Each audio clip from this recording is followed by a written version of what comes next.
Okay, welcome everybody. It's a great opportunity to talk about diabetes and keep it in the fore for those of you that do have diabetes. It's a wonderful thing to come to nights like this or education sessions wherever you can because it keeps diabetes in your mind and in your thoughts and gives you some ideas as to how you can manage it. So as Stacey said, 2.6 million people in Canada have diabetes and almost 1 million of those in Toronto. So we are in Ontario and probably a lot of those in Toronto. So we have a huge population with diabetes. Symptoms of diabetes, those of that you have diabetes, you would be familiar with this, or possibly not.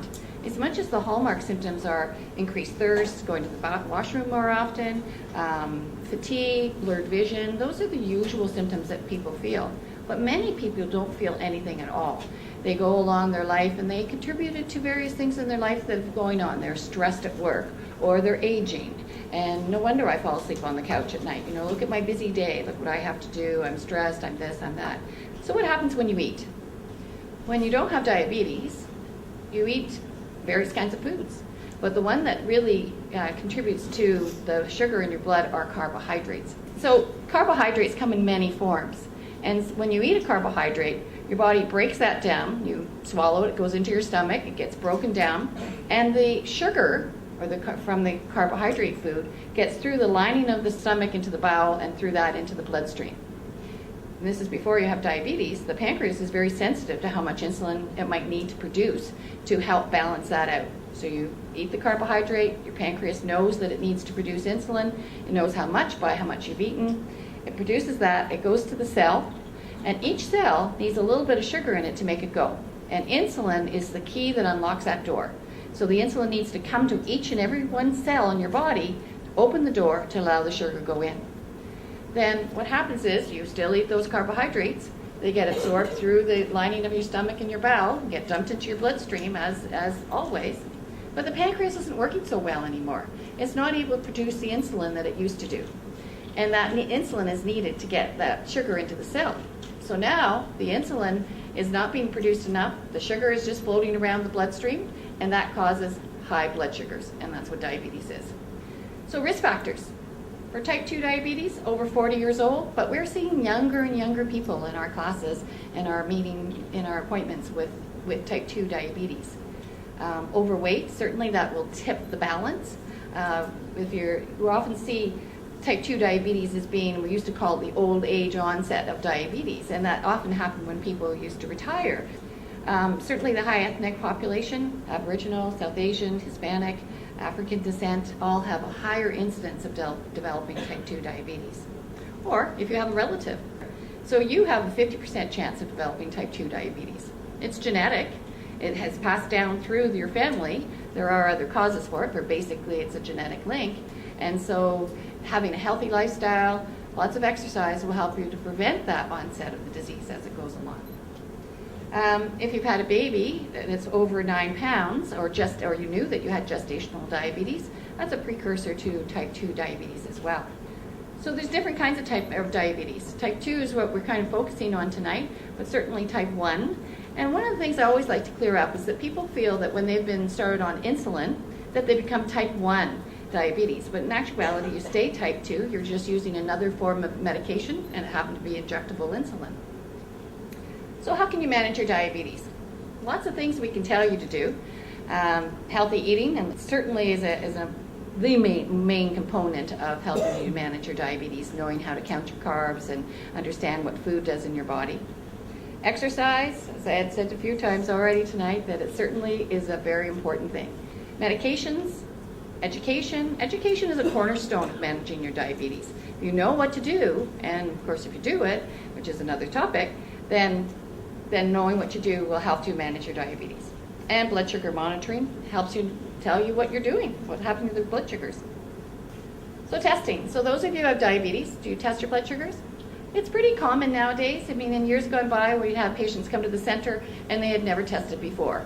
And nowadays, most people do come with a meter. They're all the same, they all do a good job, and the most important thing is just to have one, and more important than that is to use it when you've got it.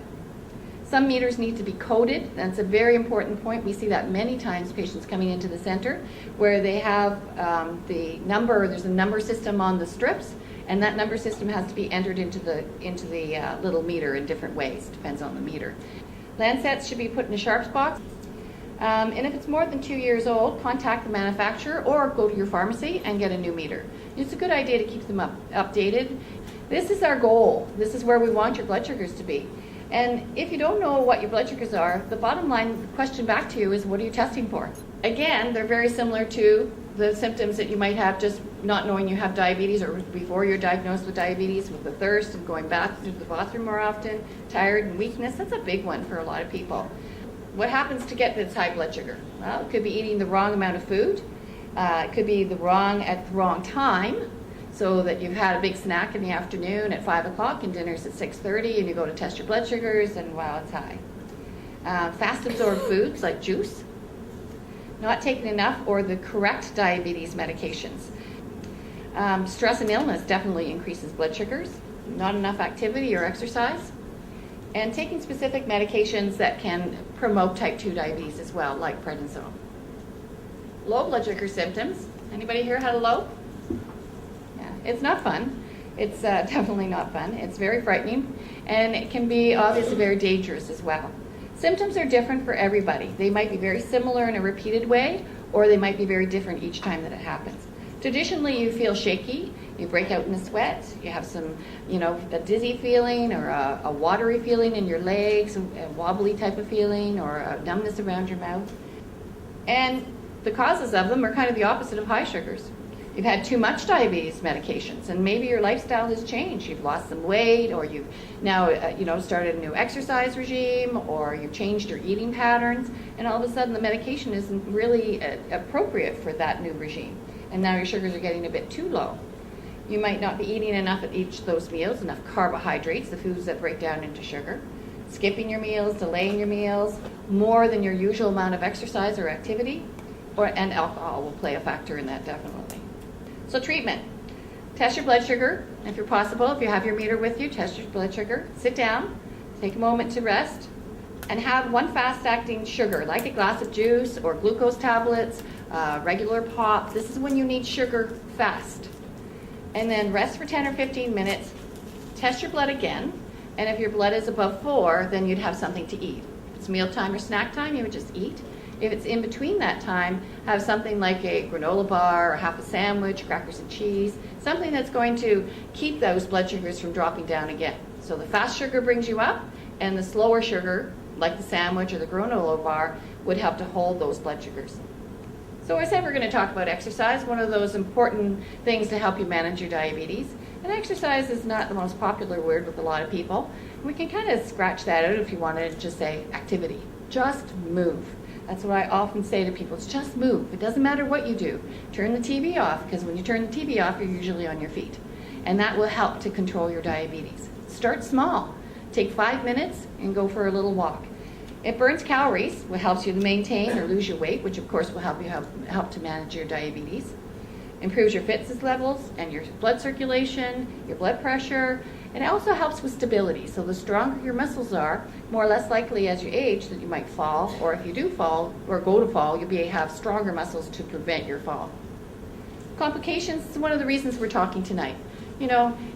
Feeling a little thirsty, feeling a little tired is one thing, but heart disease and stroke and kidney disease, blindness, nerve damage, they're all the complications from diabetes. And that's what we strive for, to keep those numbers down, or in the first place, prevent them. We have a lot of goals. Blood pressure, trying to keep your pressure down. Your microalbumin is your kidney test. Your cholesterol and various components of your cholesterol. Knowing these numbers is a helpful way to be able to have a good dialogue with your family doctor and say, so how is my kidney test? What is that number? What does that number mean? And then the next time that your blood is tested, you say, well, so how is my kidney test this time? Oh, hey, it's up a little bit. Are we doing anything about it? So learning the numbers and understanding a little bit them makes you part of the team, that you're with yourself, with your doctor, with us, with your exercise, whatever it is, it's all part of the team. So thank you very much.